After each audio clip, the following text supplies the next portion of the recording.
Hi everyone, it's Muffin, and today I want to show you one of the strongest comps that's popping up in TFT right now. After the B patch, which helped level out comps that were overperforming like Jax, Zoe, and Ashe reroll, who'd have thunk that a tiny mana buff to Yuumi would make her such a premier carry? But when set up correctly, she's one of the strongest comps in the game. Check out this clip, it's directly after I hit 3-star Yuumi with her carry augment and Axiom Arc.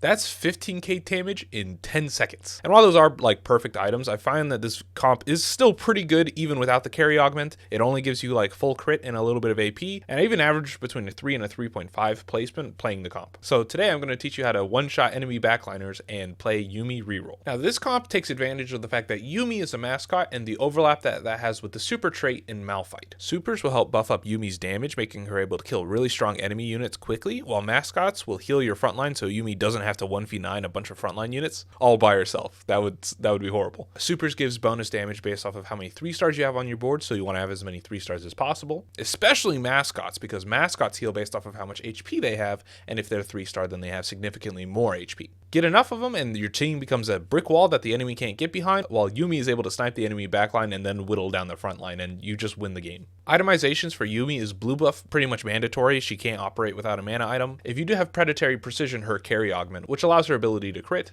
I prefer to play blue buff, Rabadons, and Giant Slayer, but if you don't have crit then you can play Jeweled Gauntlet instead of Giant Slayer. A 3-star Galio is your preferred tank, but if you can only get him 2-star then you want to play more towards Malphite. For tank items I like Ionic Spark, Sunfire, and Gargoyle's Stoneplate, though since the fights last so long and you heal so much, pretty much any tank items are good, as well as items like Titan's Resolve and Protector's Vow get a lot more value than they do on most other units. So they're pretty decent slams, especially on 3-star mascot units. There are 2 main endgame boards, and that's capping out your board with 6 mascots with the 3 supers, getting in Nunu and Alistar at level 8. Either that or you can stay 3 super and 4 mascot, and you want to keep 2 CC units in, like a Sejuani or a Vel'Koz. In the early game, you really want to focus on making your blue buff for your Yuumi and your tank items for your Galio. Your strongest board is probably going as fast as you can into 4 mascots, since you really want that healing. 2 mascots, not that much. And most of your combat power in the early game is going to come from auto attack, since Yuumi's not really charged up with a bunch of items and being 3-star. But focusing on frontline items will allow Yuumi to just keep on attacking several times, as well as giving your frontline a lot more chances to heal up over and over again, so Yuumi becomes more likely to kill things. And longer fights generally benefit our board more than it will anyone else's because we get that healing over time. The only comp that really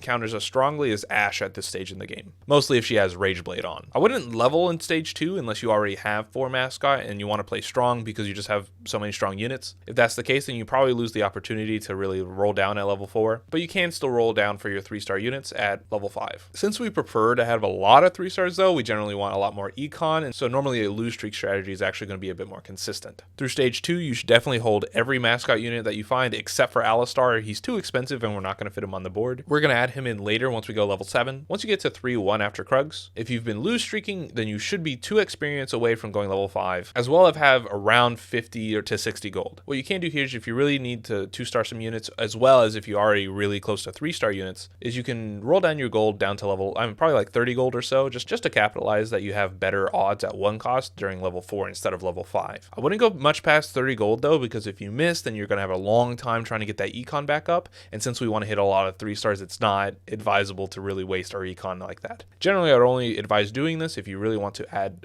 more 2-stars to your board, if you really need to hit like a 2-star Galio, maybe for your better tank, or if you're really close to hitting a 3-star. Maybe you have 7 Galios or 7 Nasus, and that would really like spike your board really hard, and you'd be able to win streak even at level 5. In stage 3, you're just going to be slow rolling for all of your 3-star 1 costs. I would also hold Yuumi's, but Lee Sin I wouldn't hold. He's the least likely person we are to 3-star. And I also would only hold Malphite 2 for your board. I wouldn't hold extras. You really do want 3-star Nasus, 3-star Gangplank, and 3-star Galio. And wasting bench space is just going to get too much. I wouldn't even hold the Lee Sins until we go level 6. It doesn't all fit in. And frankly, mascots are just more important than the super units. In stage 4, you should have most of your 1 cost 3-stars. And if you don't, then you should really consider at 4-1 how close you are and if it's worth rolling down down your gold again in order to try and get them, or if you should just go 6 and get supers in, because that is a lot of power you're leaving on your bench. If you have 2 3-stars at that point, that is 30% bonus damage that you are just not using, as well as an entire extra unit. If you do think you can 3-star any of your remaining 1 costs, it might be worth deep rolling down at 4-1, going down to 30 or even 20 gold if you're like 1 off, but only if you think it's worth it, and definitely only if your health isn't too low and it's going to put you behind in the lobby. At level 6, you're going to slow roll again, mostly just looking for Yuumi 3-star. You should have probably 6 or so Yuumis at this point, and then you also can pick up your Lee Sins and Malphites just in case you're able to 3-star them as well. Once you hit Yuumi 3, I would really start leveling. The level 6 board is quite strong, however this is about when people are going to start going level 9, and having CC on your board is going to be very helpful. And the more units that are on the board, the more units like Vel'Koz and Sejuani are just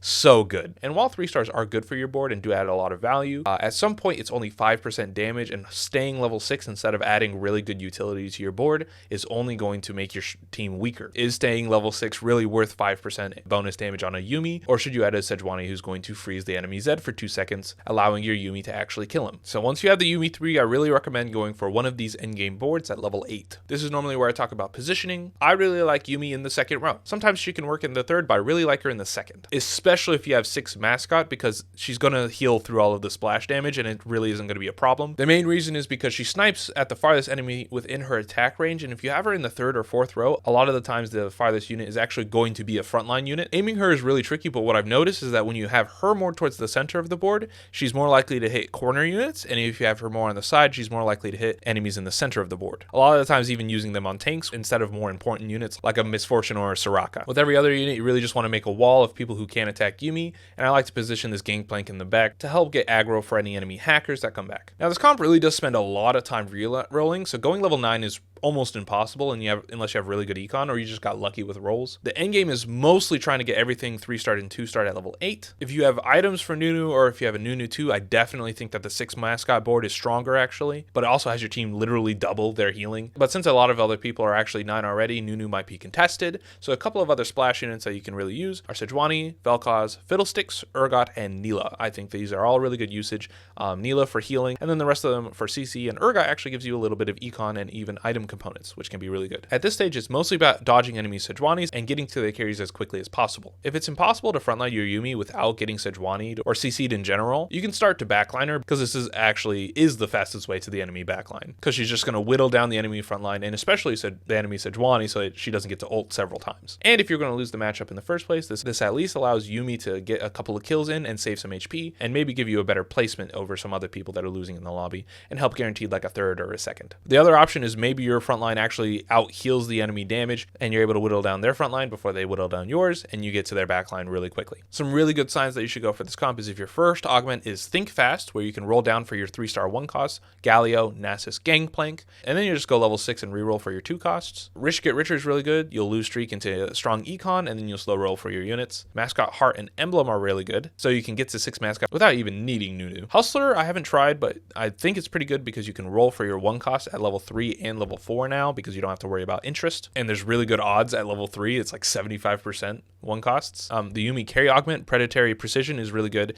as well as the Nasus support augment Soul Eater is very good, because every time Yuumi gets a kill, it's going to heal your entire team for 300 HP. It's broken, trust me, it's really strong. The last 2 are if you natural a lot of mascots early. I actually stumbled across this comp because I got like 7 Nasuses on accident. They wouldn't leave me alone. And then also if you have a blue buff really early. If you are playing this comp already, some of the augments that are really good for it are Electro Charge, since your frontline is going to be alive so long. Killing enemy frontline is going to really help you out. Makeshift Armor, in which you'll only itemize your Galio, your Yuumi, and your Nasus. Nasus can be an 80 carry, or you can just use like other tank items, and then everyone else is going to get tank stance for free. Jeweled Lotus is good, and then you just don't make JG. Axiom Arc is really good because she just casts all the time. Ascension's pretty good because some of your fights go really long. Battle Mage gives AP to your entire team, and the entire team is pretty much going to be in the front 2 rows, so that's pretty good.